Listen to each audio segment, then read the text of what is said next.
Camino al Agro. Acompáñanos a descubrir el maravilloso mundo del agro. Recorramos sus caminos y aprendamos sobre el cuidado del medio ambiente, la optimización de los recursos, avances tecnológicos, nuevos métodos de producción eficiente y las vivencias del campo. Camino al Agro. Estamos Camino al Agro. El día de hoy tendremos un programa muy especial en el que miraremos las características de las mieles producidas por abejas meliponas. Estaremos asistiendo a la conferencia dictada por la ingeniera Doris Asensio, en la que se demuestra de una manera experimental y científica las características de las mieles contenidos en los potes y la forma más adecuada de cosechar la miel. Así que acompáñenos.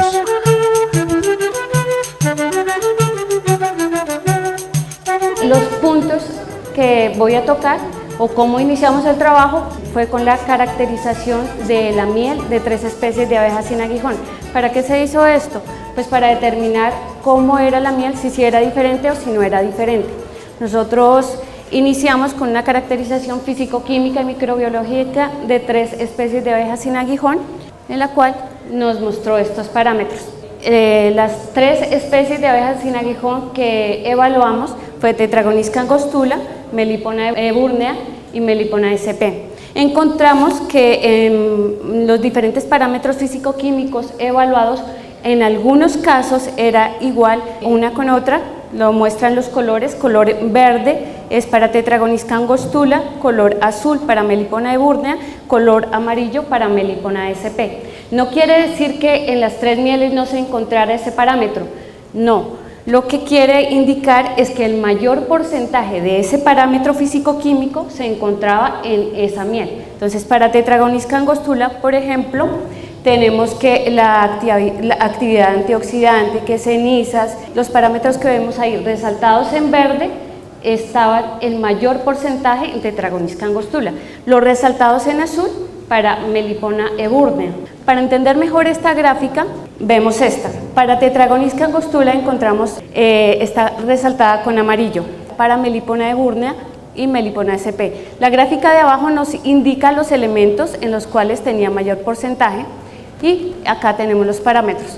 ¿Para qué nos sirvió esto? Para mostrar que las abejas sin aguijón, cada abeja tiene un diferente tipo de miel. Debe ser tratada de manera diferente. Además, la producción en cada uno, su comportamiento dentro de la colmena, aunque es similar, no es exactamente igual.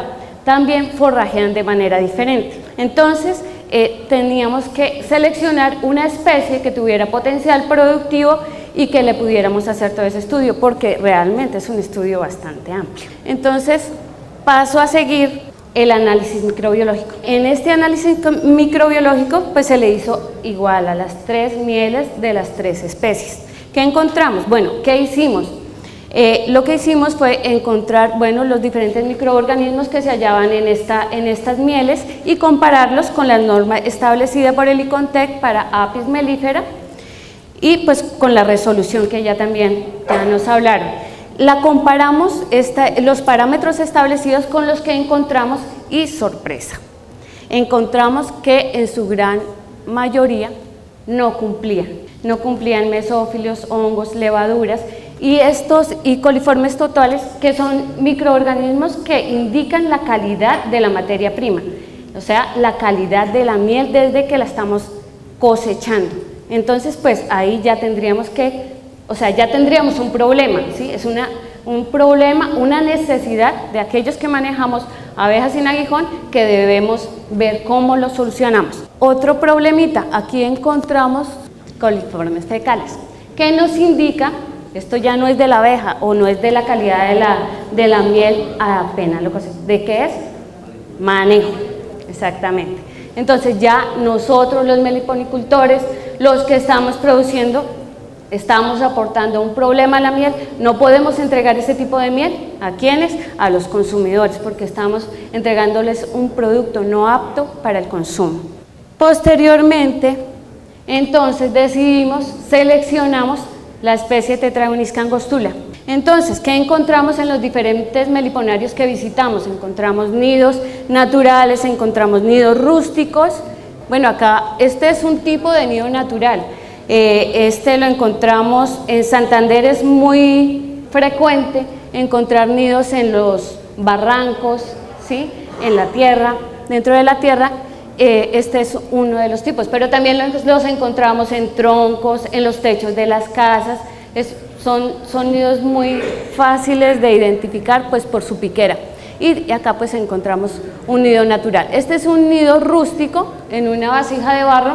Aquellos que les gusta adornar la casa con diferentes elementos, meten el nido ahí y se desarrolla muy bien, de manera natural.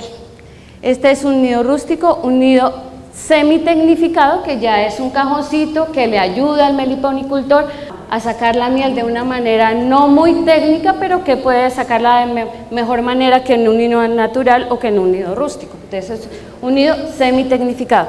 Este ya es un nido tecnificado, medianamente tecnificado, que tiene dos alzas, que podemos separar la cría de los potes. Estos son potes de miel, potes de polen. Para aquellos que no conocen un nido de Tetragonisca angostula, bueno, por la tarde vamos a tener una práctica, pero acá este esquemita nos los va a mostrar muy entendible. Entonces acá por lo menos el número 1 nos muestra que es un pote de polen, el número 2 es una celda de cría, de obrera, el número 3 es una celda de abeja reina o de princesa, este es el número 4, el pote de miel. El número 5 es la estructura que tiene para entrada y salida de las abejas. El número 6 es el batumen, con lo cual ellas rodean, si están en un nido natural, ellas rodean la sección donde se ubican, o si está incluso en el cajón y si está muy espaciado, ellas recubren el cajón, solo utilizan la cavidad o lo que ellas creen conveniente que necesitan para su desarrollo. El número 7 es el involucro, que es lo que rodea a la cría, con algunos potes para alimento. El número 8 son las columnas que están entre los discos de cría, son las columnas que separan los discos de cría. El número 9 es un disco de cría maduro, o sea, se reconocen los discos de cría maduro con los discos de cría joven, porque unos son más claros y otros son más oscuros. Los más oscuros son los de cría joven y los más claros los de cría madura. Entonces, ya entendiendo esto, lo que hicimos fue empezar a observar qué había dentro de la colmena, ¿sí? Cómo se comportaban, no las abejas, sino cómo se comportaban los potes de miel, cuándo la consumían, cómo la consumían, qué había ahí. Entonces, identificamos 4 tipos de potes, ¿sí? Identificamos un pote abierto que le faltaba parte de construcción, se notaba que le faltaba con algo de miel.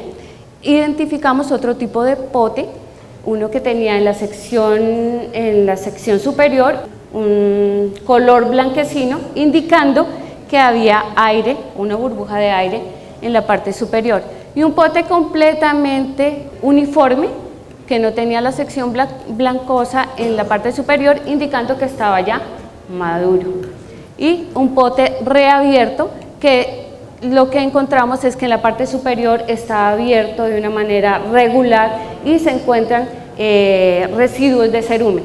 En la práctica en la tarde también vamos a ver cómo identificar esos tipos de potes, de tal forma que eso nos va a ayudar. Más adelante les voy a decir para qué. Después de identificados los tipos de potes, pues dijimos, bueno, ahora hay que mirar si solamente hay diferencias físicas o si también hay diferencias físico-químicas, ¿sí? Entonces, ¿qué hicimos?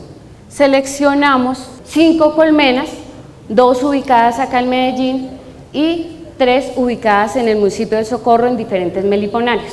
Y en campo les medimos humedad, grados Brix y pH. A todos se les hizo esta medición en campo con los meliponicultores para que ellos vieran también cómo se hacía y para que más adelante también ellos pudieran comprarse sus equipos, pues para que ellos puedan hacer un desarrollo también. Entonces, en este caso acá, pues tomamos las medidas con el refractómetro, tomamos los datos en campo, tomamos el pH, acá vemos una colmena con los diferentes tipos de pote, esta es una colmena semitecnificada, donde encontramos ahí el involucro, esto ya es en vivo, esta es de Santander, y acá encontramos los potes, vemos cómo las abejas pegan con las columnetas, los potes a las paredes de las colmenas, que eso también lo vamos a ver en la tarde, en la práctica. Acá vemos los diferentes tipos de potes, acá vemos un pote reabierto, un potes con burbuja, bueno, de pronto como está tan clarito no se nota muy bien, pero lo vamos a ver en vivo y en directo esta tarde. Bueno, ¿qué hicimos con estos datos?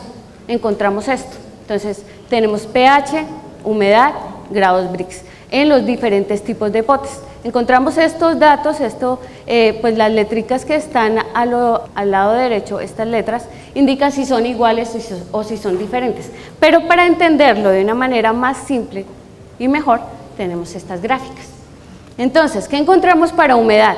Para pote abierto, una humedad más alta. Para pote cerrado con burbuja, la humedad iba descendiendo, hasta que para pote reabierto la humedad era mucho más baja. Entonces había diferencias, había variación en tipo de humedad en los 4 tipos de potes. En grados Brix, ¿qué pasó? En grados Brix encontramos que para pote abierto encontrábamos grados Brix más bajos e iba ascendiendo hasta pote reabierto. Concentración de azúcar más alta en los potes sin burbuja y en los potes abiertos para alimentación. ¿Qué encontramos con el pH? El pH más ácido en la parte en el pote abierto e iba perdiendo acidez en los potes reabiertos. Había diferencias físico-químicas en los diferentes tipos de potes. Es sorprendente porque se está hablando de una abeja sin aguijón, pero si vemos o comparamos con Apis mellifera, pues nosotros sabemos, todos los que somos apicultores o que manejamos abejas, sabemos que para cosechar la miel de Apis mellifera debemos esperar que esté operculado el cuadro, o si no, no podemos cosechar. ¿Qué pasa cuando cosechamos miel joven? Que porque estamos esperando la cosecha, pues que nos va a salir con mayor humedad, que se nos va a fermentar y que vamos a tener problemas. Entonces, esto es un indicador de algo que está pasando con la miel de Tetragonis angustiula también. Cada colorcito indica una colmena ubicada en diferente lugar. Entonces, 3 ubicadas en el Socorro, 2 en un meliponario, la 3 en otro meliponario del Socorro, Santander, y 2 de Medellín, incluso de acá, de las que vamos a observar esta tarde, que son las del Jardín Botánico. Entonces, son diferentes, sin importar la zona geográfica donde se encontraban las colmenas, conservó la misma tendencia, o sea, variación en humedad, variación en pH, variación en grados Brix. Esto nos confirma que sí hay diferencia. Entonces, en grados Brix, humedad y pH, encontramos que acá encontramos el pote abierto, acá encontramos el pote cerrado con burbuja, acá el pote cerrado sin burbuja y el pote reabierto. Hay diferencia, ¿sí? Y no lo enseña la gráfica. Entonces, ya hicimos un análisis físico-químico de concentración de azúcares, solo la pudimos hacer en pote cerrado con burbuja y pote cerrado sin burbuja, porque ustedes saben que la producción de Tetragonis angostula, que los potes son pequeños y que la miel para conseguirla pues es algo complicado, para obtener suficiente muestra para este tipo de análisis.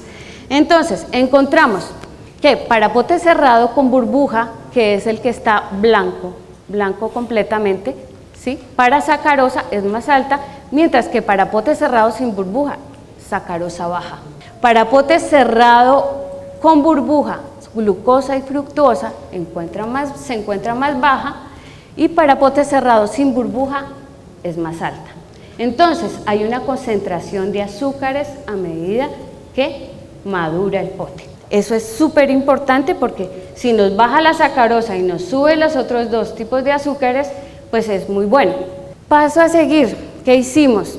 El análisis microbiológico. ¿Qué pasaba? ¿Qué pasaba con ese análisis microbiológico? Hicimos lo mismo, comparamos con la norma que está establecida en la NTC para Apis mellifera. Pues ya no era tan sorprendente en la mayoría de parámetros. Bueno, acá hay algo para contar que es algo bueno, que no solamente fue con los diferentes tipos de potes, sino que también lo hicimos como potes heterogéneos, que como regularmente cosechamos los meliponicultores. ¿Qué hacemos? Sacábamos los potes, no miramos qué tipo de pote es, si era abierto, si era con burbujas, no, eso no lo mirábamos, simplemente sacábamos los potes, los partíamos o los oprimíamos, ¿sí? O les abríamos la punta y los poníamos a escurrir. En este caso se hizo por partición, se utilizaron los 3 métodos de cosecha, entonces por succión, con pipeta Pasteur, por succión. Partición de pote, es esta, partición de pote por escurrido, partir los potes y ponerlos a escurrir. Y punzado y escurrido. ¿Qué encontramos?